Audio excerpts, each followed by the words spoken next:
So, who is jaded? Who do you feel is jaded in your experience? A lot of society is jaded. We give up on people very easily. It's too hard. It's too emotional to invest in someone. It takes a lot to invest, because when you invest in someone, you're giving a piece of yourself to that. Right. People don't like to do that because then it can backfire, and then when it does, if it does, then you feel responsible and you get hurt. Life is messy. It's so messy. I got here early, spent 20 minutes getting makeup and being trimmed and proper, and I'm crying it all off. Life is messy. But that's what makes it great, because if it's messy, then you're involved and you're in the middle of it. And being jaded means that you're just sitting on the sidelines and you're waiting for something to happen. If you want something to happen, go do it. Go get dirty. Go make mud pies. Just go get into it. You cannot sit on the sidelines and be protected from it. Life is going to happen to you. Better you should be involved with the ride than just sit back and be a passenger.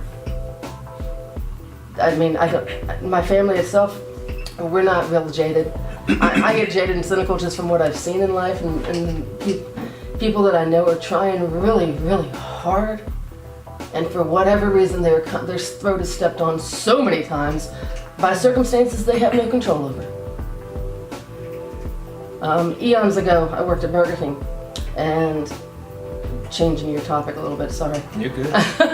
And I had employees that worked for me, and they had kids, and they were good employees. Like the type of employees you want to give a raise to and wanted to see them succeed in life. But because of the systems that we have in place, if I gave my employees a 25-cent raise, I'm not talking much, I'm talking 25 cents over a 40-hour work week, that would cause them to lose their Medicaid and lose their food stamps. It's like, are you serious? If I give you a raise to better yourself and to show my appreciation for the job that you do to help you get better in life, you're going to lose these things that are making your life livable. How is that functional? How does that help anything? I don't understand how that part works. I have always found that frustrating. And I don't think you changed the topic because, your charity is with kids because that's who you want to aim, because that's the future. But charity just doesn't stop at children. Oh gosh, no. And charity just isn't, like you said, it's not money. No, money is the easiest thing to give to somebody, yeah. I think. Sometimes it's just a conversation. That's charity. Giving up your time for a conversation with somebody who might need that. That's charity. So it's not a change of a conversation or a topic. People need to know that people care, and they don't. God, especially right now. World right now, I love you. I can't have that conversation. I won't be tearful. I'll be angry, and then I get a little heated when I get onto those type of topics. Yeah. But charity is just caring about whoever. I mean, I focus on children because I feel they need. I don't want to say they need a lot of help, but they need a lot of help. We're in a nation where 1 out of 5 homeless people are children. Where children go to bed with 1 meal. I look at my weight. I don't miss many meals, but there are a lot of kids that do. And you have to, a meal. Something to eat. I stopped at the gas station and bought a drink on my way here. Yeah. Didn't even think twice about it. But what people need to understand, I think, from a charitable standpoint, you see those people walking around with their signs, help this, help that. Invite them in. If you're going to lunch and you're passing one, ask them to come along. You want to come in and get something to eat? Just a simple act of recognizing that they need help, but not degrading someone because they need help. Right. No one wants to need help. No one wants to feel needy. No one wants to feel like they can't do it on their own. So how you help someone is important, because you have to help them with respect and dignity, because they are important. And we have a tendency to gloss them over and write them off. Oh, they'll die soon. Well, yeah, we all die soon. That's kind of how this whole thing works. Yeah. You live, you die. That's what the whole thing is. It's what you do in the middle of it is what's important. I will never be rich and famous, because if I ever won the lottery, I'd be broke. I got too many people that I got to take care of. And very few of them are blood. But Yeah. I think charity is time, and I think charity is, yeah, I guess a conversation. I've never thought of a conversation as charity. Giving, right? Yeah. Giving because it's not because you're forced. Right. Because you want to, because you think you can make a difference. And that's all we ever want to do in life, is make a difference. Even if it's just to one person for 1 minute. You see somebody walking down the street, it's raining cats and dogs, and they're heading the same direction. Hey, you need a ride? Car breaks down. You need help? We don't do that anymore. We used to. We as society, but we don't do that anymore because we're afraid. We're afraid, oh, they could do this, they could do that. Yeah, they could, but there's a better chance that they just need some damn help. Yeah. And who are you to determine that? You're the only one that can determine that.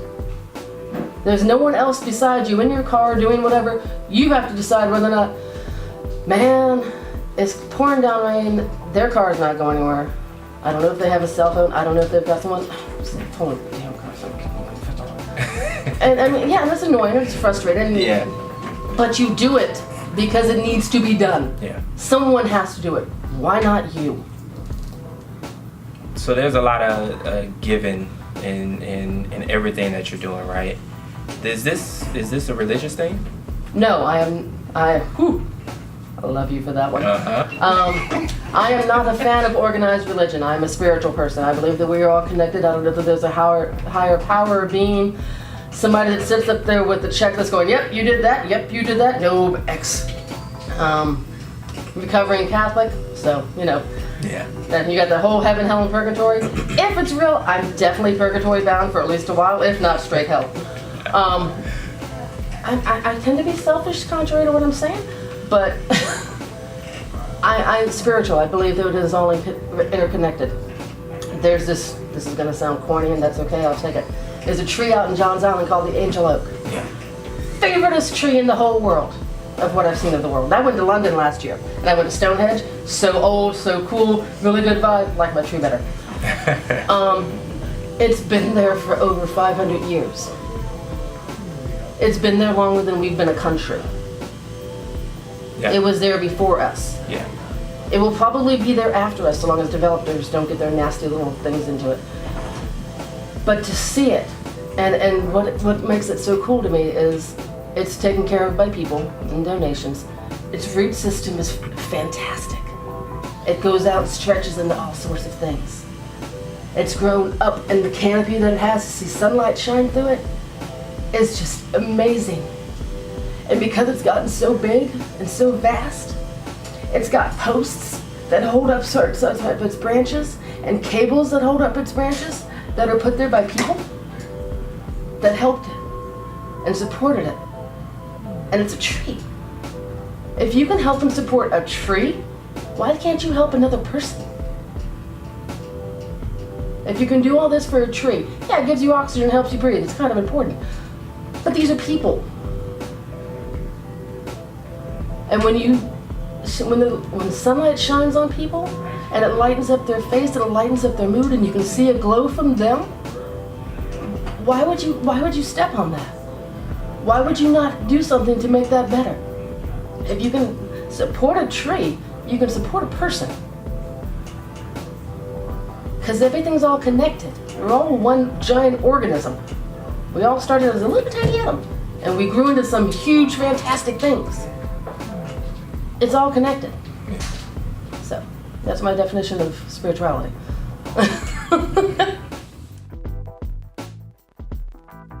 So, have you seen the growth of your giving, your charitable giving? Have you seen a person grow from that? I don't know. I don't know that I've directly seen it. The job that I do, I work in retail. It's not exactly glamorous. But before that I worked in food, so I've always been in a service industry because, I like people. I've had the pleasure of I hire young. I always hire young. They make fun of me like I'm a dirty old woman. No, I just like young people because they have a different perspective. They're not jaded as much. Yeah. And I, for some reason, like to think that I'm going to teach them something, which is hardly ever true. They teach me more. But I like to see when I hire someone who just doesn't know stuff. Because where I'm at now in retail, I hire a lot of high school kids. Wow. But especially, hell, I'm 48 years old almost. What I thought was important in high school, so is not important now. Yes. So it's like, okay, you know, all of this is all temporarily, right? I mean, this is not your life. The whole social media, who likes you, who cares? Yeah. This is not your defining moment as a person.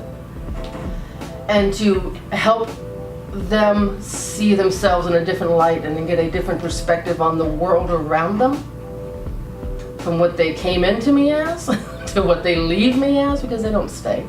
It's not a permanent job. It's a transition step onto whatever your next job's going to be for college or whatnot. But if I can change their perspective, tighten that screw in their head just a little bit to see something outside of their selfish little space, I think that's growth. I like that. And I'll sound conceited and think that in my own head, think that I do that a lot. Yeah, I'll take that. I'll take that as a definite win. If I can make you see from working with somebody of a different color, a different sex, different sexual orientation, whatever, if I can give you a different perspective on their life that you didn't have before, and now I've opened your eyes that, hey, just because so-and-so is black doesn't mean they're scary. Or so-and-so is gay doesn't mean they're gonna jump you in the back room. Stop with that. You don't know. Just because they don't believe in your religion, they don't practice your religion, doesn't make them a bad person. They just have a different idea than you, and that's okay. Because everybody likes saying, we surround ourselves with, oh, we're all the same. No, that's not how you grow. That's not how you become anything. You're straight. There's no branch, there's no diversity to you. The whole world is really diverse. Yeah. And when you get out into the real world, all of your preconceived notions of what people should be really aren't. They really truly aren't. And if you allow yourself to be open to that, then you get a lot more from people just by giving them the chance to teach you. So from the respect of have I seen things that I've helped grow? People. I mean, that sounds kind of weird, but I like to think that I help grow people into better people. Or at least people that are open to new experiences. Yes. Because your whole thing about perspective, yeah, what you see and what you perceive to be real is. But you can change your perspective. It's not that hard. Turn your head. Look at it from a different viewpoint. Physically walk away and come back and look at it and you will see it differently. Every room you go into, you have one perspective from it. Change it. Look at it from a different side. See it from a customer's eyes. Pretend you were on that side. If you were this person, they said this, how would you feel? People don't think that, a lot of people don't think that way. You think that way, which is great, that's why we're friends. A lot of the people I surround myself think that way, because I like people that think that way. I like to be wrong. I love to be wrong. Just a little bit. But, I like to be right. But if I don't know something, teach me. We all start out as sponges. We all start out needing to know things. Giving and charity is information, it's thought, it's stories, it's viewpoints. And if I could do that and help change the way someone sees something, I think that's important. I think that's the only mark I'll probably leave on the world. Other than a mess somewhere that I didn't clean up. Which is a big mark. Big mark. Both the mess and the people. Yeah, I'm good at a mess, man. Because I'm lazy and I won't clean it up. I'll get somebody else to do that. Best book you've read that gave you the widest perspective? 5 People You Meet in Heaven. Mitch Albom, I'm going to screw up his last name. Begins with an A. I like that book because even though I don't know if there is a heaven, I think everybody has their own perception of heaven. Again, fix the whole word thing, my mouth gets fast. But basically it says we're all interconnected. What you do affects people. There's a ripple effect in life. That whole Butterfly Effect movie. Yeah. Weird flick, but good. But good, yes. Because what you do ripples and affects. You take a nice solid lake and you throw a stone in it and its ripple starts small. And then they go out further and they go out further and it reaches every shore of that lake. What you do has an impact, whether it's a small one or it's a large one. But your words, your actions, they impact people other than yourselves. And you need to remember that. That book brings all of that together. It's a really cool book. Cool. Final thought. All right, Joey Springer. I heard the music and I was just final thoughts.